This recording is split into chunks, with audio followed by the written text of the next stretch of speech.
Episode 21 Malhotra groups of company. लगभग 10 बजे क्रिश एक बड़ी सी बिल्डिंग के सामने खड़ा था। उस बिल्डिंग के ऊपर बड़े बड़े अक्षरों में लिखा था the Malhotra groups of company. Krish gate से अंदर आ गया। रिसेप्शनिस्ट ने उसे देखा तो उससे पूछा, sir how can I help you. Krish ने रिसेप्शनिस्ट को देखते हुए बोला, जी हम मिस्टर मल्होत्रा से मिलने आए हैं। क्या आप बता सकते हैं ये हमें कहाँ मिलेंगे? रिसेप्शन पर खड़ी लड़की ने क्रिश को देखकर कहा, वो तो आपको मिस्टर मल्होत्रा से मिलना है। क्या आपके पास उनसे मिलने का कोई अपॉइंटमेंट है? क्रिश ने कहा, अपॉइंटमेंट?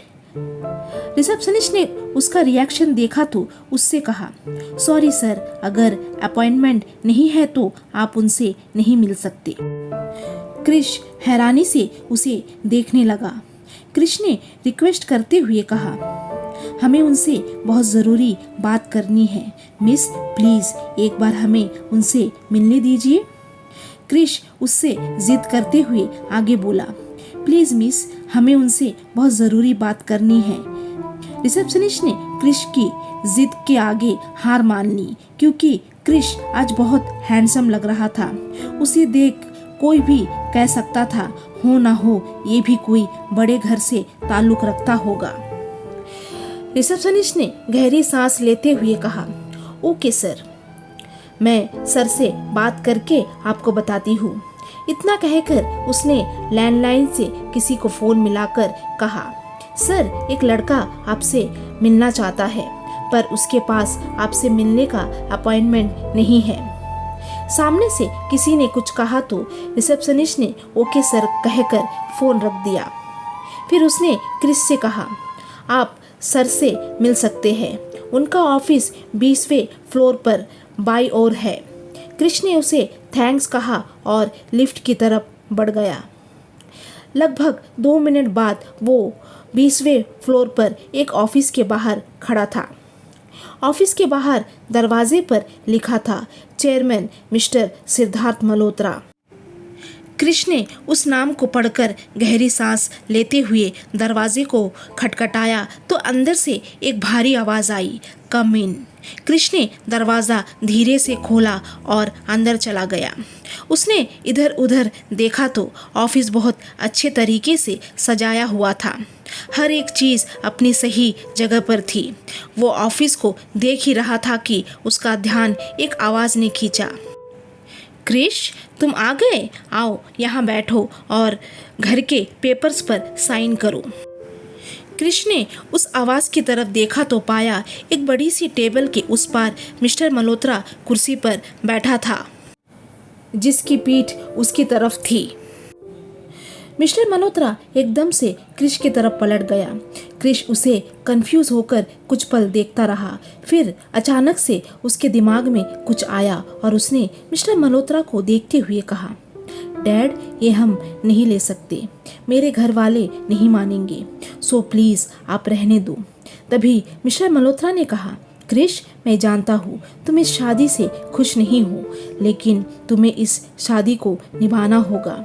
मेरी बेटी को दुनियादारी के बारे में ज़्यादा कुछ नहीं पता, प्लीज़ तुम इसे ले लो। मैं तुम पर कोई एहसान नहीं कर रहा, प्लीज़ अपने घर वालों को समझाओ, नहीं तो मुझे दूसरा कदम उठाना पड़ेगा।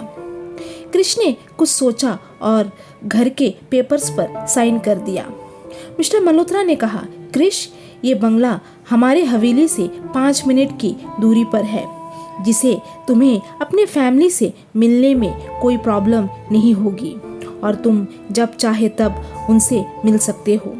अब जाओ जल्दी घर जाकर मम्मी पापा को वहाँ शिफ्ट करो, क्योंकि कल तुम्हारी और सोनल की शादी की पार्टी है, तो हमारे पास ज़्यादा टाइम नहीं है।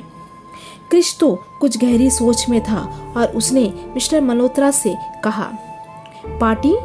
हाँ पार्टी तुम्हारी और सोनल की। अब जाओ, मुझे एक मीटिंग में जाना है। और हाँ 1 मिनट। और उसने कॉलिंग बेल बजाई तो मिस्टर मल्होत्रा के सेक्रेटरी अंदर आ गए। जी सर, मिस्टर मल्होत्रा ने कहा। मिस्टर वर्मा, क्रिश के परिवार के लिए जो बंगला हमने खरीदा था, वहाँ क्रिश को ले जाओ और घर शिफ्ट करने में उनकी मदद करो। मिस्टर वर्मा ने ओके कहा। क्रिश ने भी ओके कहा और वे दोनों कमरे से बाहर चले गए। मिस्टर मल्होत्रा भी अपनी मीटिंग के लिए निकल गए थे। दोपहर 12 बजे हवेली। सोनल अपने कमरे की बालकनी पर बैठकर कुछ सोच रही थी। अचानक से उसके जहन में कई सारी यादें ताज़ा हो गई। Akshay, you don't love me, I hate you, mister Akshay Khanna, you are a selfish man. इस तरह के शब्द वो अपने मन में बोल रही थी। अक्षय, तुमने मेरे साथ ऐसा क्यों किया? कितना प्यार करती थी मैं तुम्हें, तुमने मेरे प्यार का ये सिला दिया। मैं तुम्हें कभी माफ़ नहीं करूँगी। उस लड़की के साथ मिलकर तुमने मुझे धोखा दिया। आई hate you mister Akshay Khanna. और उसकी आंखें भर आई। उसे बहुत रोने का मन कर रहा था। उसके दिल में तीज सी उठ रही थी, लेकिन उसने अपने आप को कंट्रोल कर लिया और अपने मन में कहा, सोनल, तू क्यों उस धोखेबाज के बारे में सोच रही है? उसने तुम्हें धोखा दिया है। उसके लिए तू क्यों रो रही है? उसे उसकी किए की सज़ा ज़रूर मिलेगी।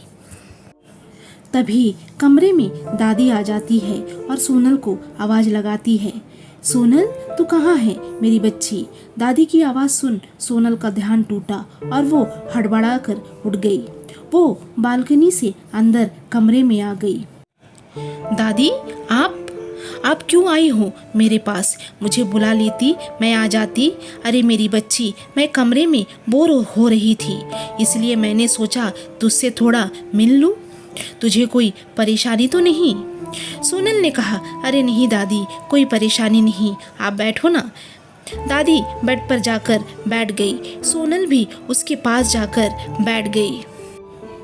दादी ने उसके सर पर हाथ फेरा और बोली, नाराज हो? अरे नहीं दादी, सोनल ने कहा।